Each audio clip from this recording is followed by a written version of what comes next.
পুরনো সংবিধান ও শাসন কাঠামো রেখে সম্ভব নয় নতুন বাংলাদেশ বিনির্মাণ।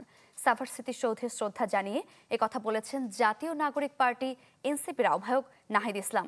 জানান, জুলাই গণহত্যার বিচার দ্রুত সময়ের মধ্যে কার্যকর দেখতে চায় তাদের দল। বিচারিক প্রক্রিয়ায় আওয়ামী লীগের রাজনৈতিক ফয়সালা করতে হবে বাংলার মাটিতে। ভিশনের ফুলঝুরি মেগা অফারে ফ্রিজ কিনলেই পাচ্ছেন 16 পিসের আকর্ষণীয় গিফট বক্স একদম ফ্রি। আত্মপ্রকাশের পর প্রথম কর্মসূচি হিসেবে সাভারে জাতীয় স্মৃতিসৌধে জাতীয় নাগরিক পার্টির কেন্দ্রীয় সদস্যরা ফুল দিয়ে শ্রদ্ধা জানান ৭১ মহান মুক্তিযুদ্ধে বীর শহীদদের। এরপর কেন্দ্রীয় নেতারা কথা বলেন সাংবাদিকদের সাথে।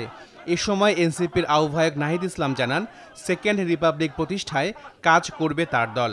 এছাড়া শর্ত পূরণ করে নিবন্ধনের জন্য শিগগিরই আবেদন করা হবে নির্বাচন কমিশনে। যে একটি নতুন প্রজাতন্ত্র আমাদের গড়তে হবে এবং তার জন্য একটি নতুন সংবিধান এবং গণপরিষদ নির্বাচনের প্রয়োজন।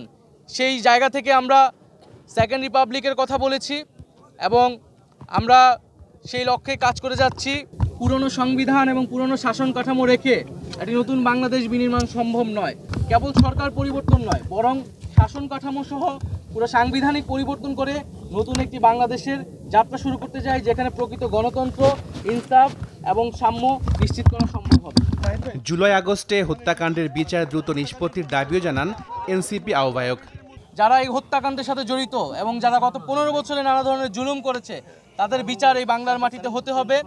এবং আমরা অন্তর্বর্তী সরকারের প্রতি আহ্বান থাকবে, দ্রুত সময়ের মধ্যেই এই বিচার বাংলাদেশের মানুষ দেখতে চায় এবং বিচারের পরে যে সংস্কার কার্যক্রম, জাতীয় ঐক্যমত্য যে কমিশন রয়েছে, দ্রুত জাতীয় সংলাপে গিয়ে আমাদের যে জুলাই সনদ এবং যে জুলাই ঘোষণাপত্র তার দ্রুত বাস্তবায়ন আমরা দেখতে চাই।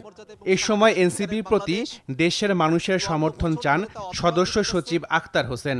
আর মুখ্য সমন্বয়ক কথা বলেন তাদের স্লোগান নিয়ে। সারা দেশের আমাদের নেতাকর্মীরা আমরা অঙ্গীকারবদ্ধ যে ৭১-এর সাম্য, মানবিক মর্যাদা এবং সামাজিক সুবিচারের যে বাংলাদেশ, সেই বাংলাদেশ নির্মাণে এনসিপি জাতীয় নাগরিক পার্টি কাজ করে যাবে। সেই লোকাল ইলেকশন যেটা রয়েছে সেটা নিয়েও আমরা চিন্তাভাবনা করছি। আমরা পুরো বাংলাদেশকে বলতে চাই, পুরো বিশ্ববাসীকে বলতে চাই, বাংলাদেশের জনগণ, মাটি এবং মানুষের যারা রয়েছেন, পুরো আকাশের মধ্যে ইনকিলাব জিন্দাবাদ লিখে দিবে ইনশাআল্লাহ। আশেকিন প্রিন্স, চ্যানেল 24, ঢাকা।